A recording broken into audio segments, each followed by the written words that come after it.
Hola, ¿qué tal? ¿Cómo les va? Hoy vamos a hablar sobre el Imperio Carolingio. ¿Y qué fue de este imperio? Bueno, debemos decir que el Imperio Carolingio alude a una organización territorial, social y política desarrollada en Europa occidental entre los siglos 8 y 11, que fue fundada por los reyes francos Pipino el Breve y Carlomagno como símbolo de la restauración del Imperio Romano de Occidente. También decir que a pesar de que Carlomagno fue quien logró esta unificación, los comienzos del Imperio Carolingio se debe a su padre, Pipino el Breve, quien comenzó con el proyecto en el año 750. Su hijo luego continuó con la reforma en el ámbito administrativo, religioso, educativo y legislativo. Por último, decir que con el tiempo, el Imperio Carolingio se convirtió en una organización territorial, social y política que luego de su división en el año 843 con el Tratado de Verdún formó el Reino de Francia, origen de la actual Francia. Continuemos hablando un poco más sobre este Imperio Carolingio, particularmente sobre sus características. Bueno, para comenzar tenemos que decir que una de las particularidades del Imperio Carolingio era su estructura social basada en una pirámide de bonos de fidelidad. En la cúspide de la pirámide se encontraba el emperador. Para reforzar su autoridad, Carlomagno desarrolla el sistema de vasallaje para estrechar los lazos entre su persona y los nobles. Les otorga tierras a cambio de su obediencia y fidelidad. También decir y agregar respecto a estas características que estos grandes señores se convierten en los vasallos de Carlomagno.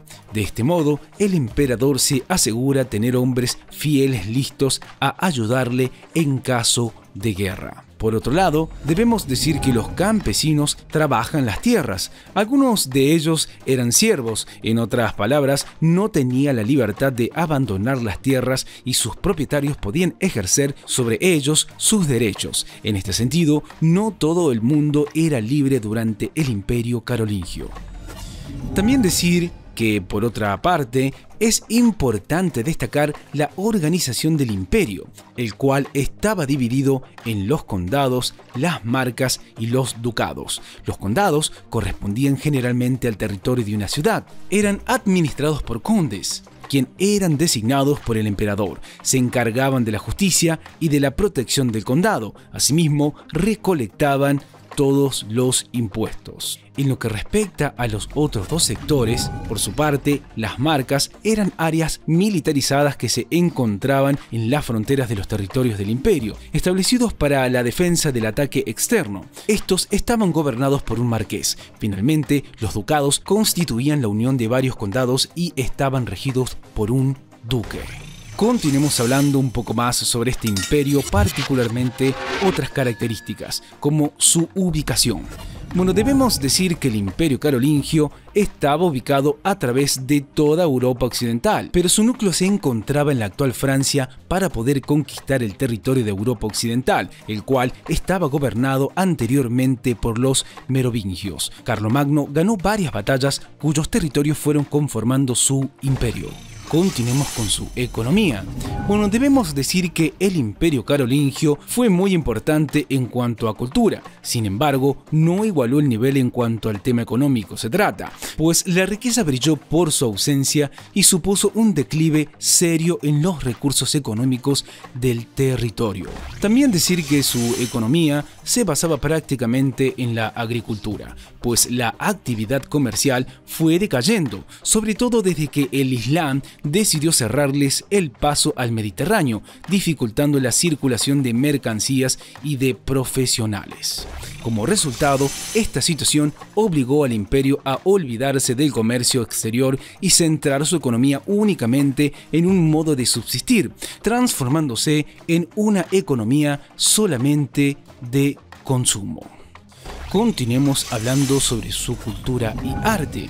Bueno, debemos decir que no hace falta ser muy culto para trabajar en beneficio de la cultura y Carlomagno es el más claro ejemplo de ello. No sabía ni leer ni escribir, sin embargo, consiguió que el nivel cultural de su imperio creciera de modo muy sorprendente. También decir que recuperó el conocimiento de la antigüedad, pero además fomentó las letras, las artes y las ciencias, entre ellos la astronomía, la geometría, la música y la aritmética.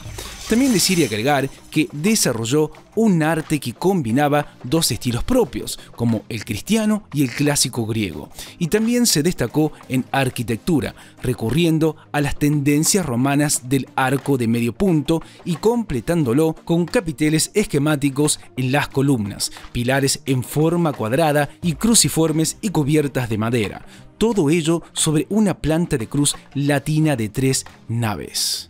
Por último, decir y agregar que también tenemos que hacer mención de los mosaicos carolingios y de las miniaturas que protagonizaban las ilustraciones de los evangelios y de los beatos. Continuemos hablando un poco más sobre este imperio carolingio, particularmente sobre su desintegración. Bueno, para comenzar tenemos que decir que tras la muerte de Carlomagno en el año 814, el poder del emperador disminuyó de manera repentina. La creciente independencia de los nobles, la gran extensión de los territorios, la dificultad de la comunicación y las particularidades regionales atentaron contra la estabilidad del imperio carolingio. También decir que los condes y marqueses convirtieron su cargo en hereditarios y buscaron desligarse de los monarcas. Por eso, el hijo de Carlomagno, Ludovico Pío, reinó en medio de violentos conflictos con la nobleza. Continuemos hablando sobre el Tratado de Verdún. Bueno, para comenzar tenemos que decir que a la muerte de Ludovico, sus 3 hijos, Lotario, Luis el Germánico y Carlos el Calvo, se repartieron el territorio en el Tratado de Verdún en el año 843. A través de este pacto, el imperio se fragmentó en 3 reinos. Por su parte, Carlos el Calvo recibió la Francia occidental, que corresponde aproximadamente a la actual Francia. Por su parte, Luis el Germánico obtuvo Francia oriental o Germania, equivalente a la Alemania actual. En lo que respecta a Lotario, adquirió el título de emperador y los territorios situados entre los de hermanos, que se conocieron como Lotaringia, que serían los actuales Países Bajos, Alsacia, Suiza e Italia.